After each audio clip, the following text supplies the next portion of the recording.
Hello, welcome to Michelle Sews Again. I'm Michelle. In today's collabathon for Sew Purple to End ALZ, I am partnering up with the amazingly creative Mardi from Sewing Nerd Confessions. If you want to see what we've made, then please stay tuned.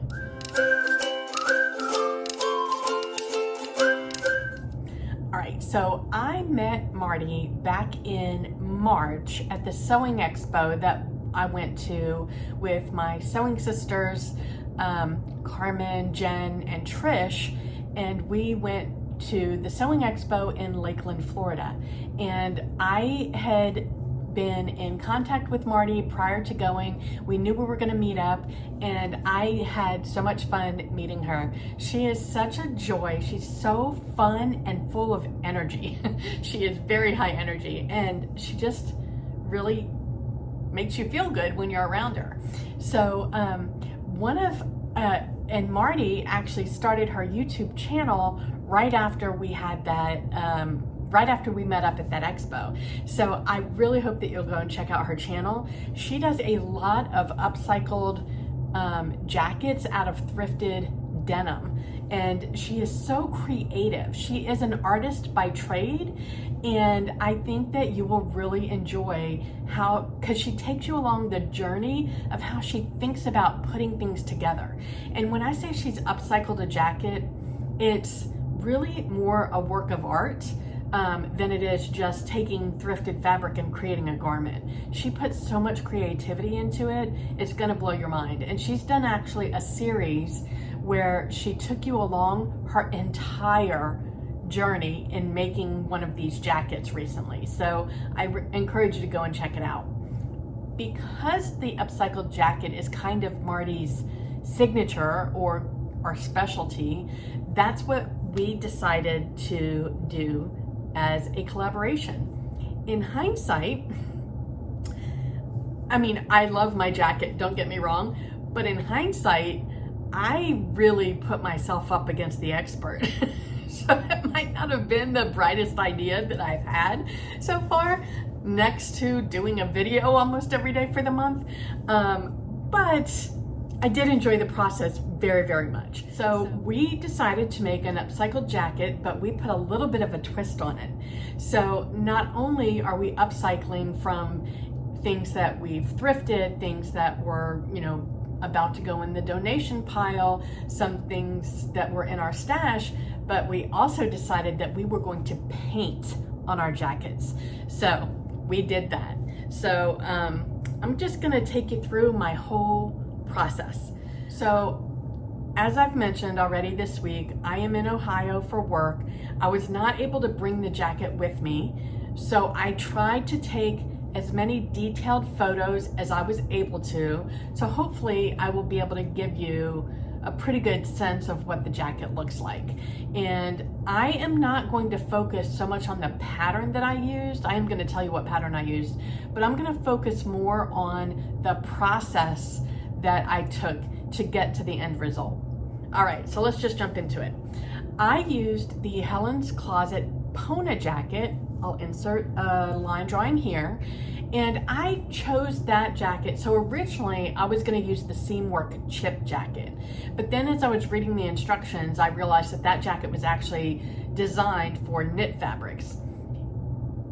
It actually ended up being a blessing because I think the Pona jacket was actually a better option for me because the Pona jacket is a very simple style jacket. So it allowed me to focus more on the creative aspect of making the fabric. And the fabric is going to be able to shine in this rather than the design of the jacket, if that makes sense. So it actually ended up being like one of those serendipitous things that happen along the way, right? So I am not going to do a full pattern review on the Pona right now.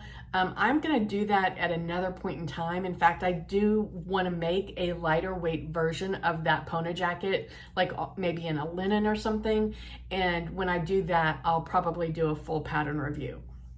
In the meantime, I'm going to take you through the process that I took to get to my jacket. All right, so the fabrics that I ended up using. I used 2 pairs of my husband's old jeans. So rather than going to a thrift shop and getting some jeans, I used some that my husband had that he was, they don't fit him. They're kind of worn in some spots, so he wasn't wearing those. So I took those. I had a piece of purple leather. It was kind of a piece of a hide. It wasn't a whole hide. I'd gotten it when I was on my sewcation a year ago in September, actually, with my sewing friends. And I also used a piece of hot pink pigskin that I got on that same sewcation. I got both of those pieces from Tandy Leather in Miami. I also used a piece of hot pink linen fabric that I thrifted when I was on my thrifting trip with Jen and Trish not that long ago. And it's a very heavy weight piece of linen, so I think it might have been for like a tablecloth or something. It was kind of coarse, but it was definitely linen. And I thought that would fit right in with the theme of the jacket. All right, so let me take you through how I made the main fabric out of the denim. So I took the 2 pairs of jeans that my husband let me have, and the first thing that I did was I reverse dyed them. So what that means is I took them and I used faux sinew, which is basically a waxed string, and I put the jeans in different folds and twists, and I tied them up with the faux sinew in places where I didn't want the color removed. And then everywhere else, the color was gonna be removed kind of in the pattern that was tied into the jeans. So I tie them up after I, twist and turn and fold and whatever, and tie them up. I put them in a plastic bin. I sprinkle this stuff called Out White Bright. It's a powder and it's a color remover. And the reason that I use that instead of bleach is because in the amount of and the quantity that you would need to remove color, bleach is very destructive to fibers. So you really don't want to use bleach to remove color in order to replace it with dye, because it's going to make the fibers very weak and the garment won't last long. So the Out White Bright does the same thing. It pulls the color out, but it doesn't weaken the fibers. So I would encourage you to use that if you want to attempt the reverse dye method. So I'll insert a little clip here, if I didn't already, on what the reverse dye, what it looked like after I took the color out. The next thing that I did was I had to wash. I then put that through the washing machine. I leave it tied up as tight as possible, and I put it through the washing machine to get that Out White Bright and to stop it from continuing to pull the color out. I did not put it in the dryer. I just let it spin so that it was damp and not soaking wet anymore. And then I soaked it in a soda ash solution. So you need to soak anything that you want to ice dye or tie dye, you really should soak it in a soda ash solution, unless you're using a dye that has soda ash mixed in with it, because dyes need that soda ash to bond with the fibers in the garment. So I soaked the jeans for about 20 minutes in the soda ash solution. I wrung them out to damp again in my washing machine with no water. And then I started the dyeing process. And I just used shades of purples and pinks, and I might have thrown a blue in there to get this really beautiful, like purpley, pinky colorway. And I'm thrilled with the way that it came out. So I'll show you a pair of the jeans right here and how they looked before I started cutting them up. And at that point, I sent my husband a picture and said, it's not too late if you want to keep them. He was definitely like, I'll pass. All right, so the next step was to cut the jeans up so that I could then lay them flat and sew them back together to make a flat piece of fabric before I cut my pattern out. So that's what I did. What did I do? I seam ripped all of the seams because I wanted to keep the flat felled seams intact, because I wanted to use them as kind of points of interest in the final garment. So I didn't cut the seams apart. I spent probably 2 hours unpicking every seam in both pairs of jeans. Then I laid them out. I did end up cutting through the zipper, like through the crotch on the front. The back, let's see, I just took the legs apart. I left the yoke intact, I believe. I don't think I ended up using the yoke though. I didn't. So anyway, and then I unpicked the back pockets because I ended up using those also. All right, so then I laid the fabric out and figured out how I wanted to piece it together. And then I just sat at my sewing machine and I sewed it together. And there were some seams where it was just like normal fabric. I put the right sides together, I sewed it, then I serged the edge or the seam to finish it. And there were other sections where I wanted to hang on to that flat felled seam. So I put that on top, the other fabric on bottom, and I sewed those together with a top stitch. So that was basically my big piece of fabric. I think I have a little video to insert here and show you what that looked like once it was all sewn together. One pair of ice dyed jeans refashioned into one big piece of fabric. One down, another to go. And then I used that piece of fabric and I laid my pattern pieces on it and cut out, I used the denim for the 2 front pieces and for the back piece. I did have to really, the back piece, let me see. The front pieces, both of them had a seam kind of down the middle. One of them, I actually cut it out backwards, which actually ended up being another serendipitous mistake because the serged edge had to be on top because I didn't have any more denim. I couldn't recut it. And so it was sticking straight up. And so I just took that and I top stitched that down and it ended up being a beautiful decorative element on the jacket. So on one front side, I've got the rainbow thread serged seam. On the other front piece, I have the flat felled seam that is top stitched down. On the back is where I have all the pieces that are at like angles, and there's no top seam. So it's just like a sewn together, a normal seam. And I top stitched all those weird angles to kind of highlight that it was pieced together in a weird way. So I really love the way that the denim came together as pieces of fabric for this jacket.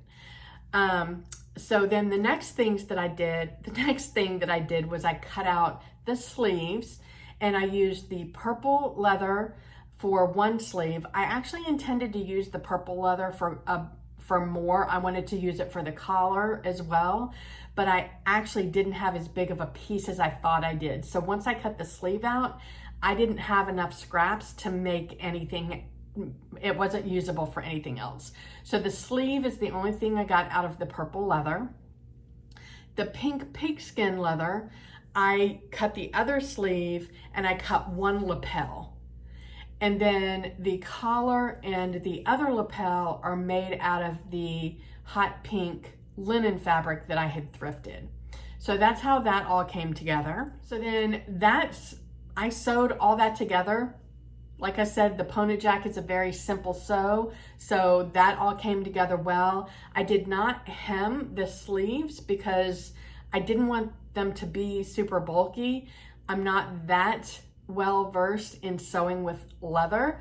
I didn't have any trouble sewing the sleeves in or sewing up this underarm seam, but I didn't want to turn it under, and I wasn't sure I didn't want any top stitching to look wonky, and leather doesn't fray, so I just left it cut really clean. So I'm good with that. And then the final step on this jacket was we were both going to paint on ours. So I really went through a process figuring out not only what I wanted to paint, but how I wanted to paint it. And I had several different images that I wanted to do. I am not an artist, so there was going to be no freehanding in this painting process whatsoever. I knew whatever I painted, I would have to trace onto the jacket.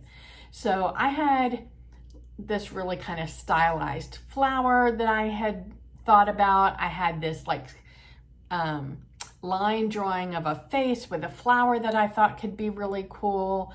I had just this like bunch of flowers. I had different things. I ended up landing on a fleur-de-lis. I grew up in Louisiana. It's the symbol for Louisiana. My heritage is Cajun. And so I just thought it would be the perfect symbol to paint on the back of the jacket. Plus the flowers, I had toyed around with it and I was using pinks and purples, and I just felt like that blended too much with the ice dyed denim. The fleur-de-lis, I was able to do it in like golds and silvers, and it kind of like stood out a little bit more. So I will probably take you through my whole like process of how I did like the painting and stuff. I'm gonna insert a clip here. I'm gonna try and edit it down so it's not too long, that shows you what my painting process was for getting this fleur-de-lis on here. I do want to make some adjustments once I get back home. My brother is an artist and he gave me some tips on connecting like I don't know what that bit is in the middle of the fleur-de-lis, but making that look a little bit better. And I also want to add some shading to give it a little bit more dimension. And I think I know what I want to do there and what color I want to use. So I am going to give it a little bit more depth, but it's not going to be super fancy. And I will tell you, I've seen a sneak peek of Mardi's painting in progress and she puts me to shame. This is her profession, so it should be that way. But yeah, I'm kind of embarrassed for you to see mine if you've seen hers, or for you to see mine, then go see hers, and then think, what the hell was Michelle doing? It's okay. I did what I was able to do.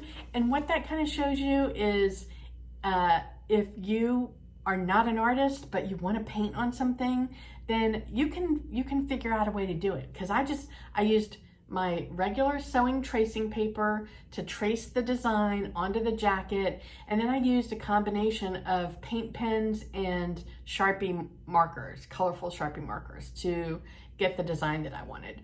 I also played around with using fabric paint. I didn't have the right skill set, I don't think. I think the fabric paints are great if you want to stencil, which I will attempt that at some point, but to freehand with fabric paint, that was a little out of my skill set. So I ended up using the paint pens, which are oil paints in a pen form, and I used some Sharpies. So I feel okay about that. So I really hope that you'll go and check out Mardi's video. I cannot wait to see her final jacket. I know some of the elements that she's done, but I have not seen it all put together. And then the last thing that I did, I actually did this after I painted, is I took the back pockets from the jeans and I put them on the front of the jacket in place of the pattern piece pockets. And I just thought that added just a fun element of detail to the jacket. So I'm gonna insert a bunch of pictures at the end. Some of them might have been inserted throughout the video, but this way you have like this whole montage thing going on so you can see videos and photos and stuff of my process. And again, I'm happy with my jacket. I know it is going to be nothing compared to what Mardi can provide. So please go and check out Mardi's video. I cannot wait to see what she's done. It is going to be a literal work of art. I've seen bits and pieces. I haven't seen it all put together, but I just know it's going to be stunning. I have no doubt. So go and check her out. If you've been following along, then you'll know that yesterday I did not get a video up. I had to postpone my video with Almada, and that one will be coming out next week on Wednesday. We agreed on Wednesday. So I will be doubling up on Wednesday. I have that day, I have my Ice Dye loungewear video with Adele from Sew for Serenity, and then I will add a second video that day on my layered outerwear piece with Fatmata from TIMA by FK. So apologies on having to postpone that. I just couldn't get it done before I had to leave town. Tomorrow is going to, tomorrow was supposed to be with Becky from Go So Beautiful, and we're supposed to do the Marlowe, which is from Seamwork.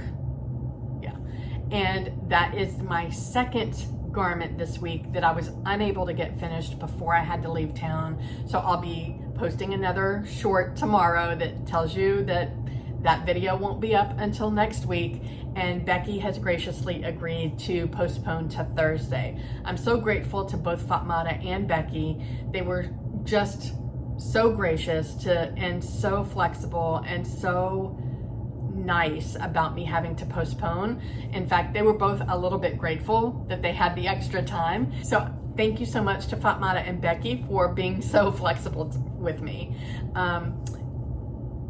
As usual, I'm going to be posting all of my ALZ links in the description box below. I'll post a link to the donation page that's in memory of my father. I'll post a link to my intro video in case you don't know what Sew Purple to End ALZ is all about. I'll talk about Alzheimer's statistics. I'll tell you a little bit about the prizes for the challenge. I'll tell you how to enter the challenge. I'll tell you about all the collaborations. Also, as usual, I'm going to list all the collaborators in the description box, what day we're posting, and what project we're working on. And if you decide that you want to join the challenge, you have until September 30th to make something purple, predominantly purple. It can be a print. It doesn't have to be solid. It can be sewn, knitted, crocheted, crafted, whatever.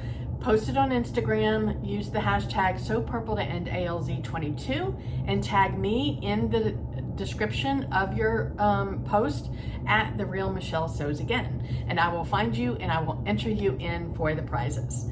So wherever you are, I hope the weather's amazing. I hope you're able to get some sewing in, and I will talk to you tomorrow. Bye.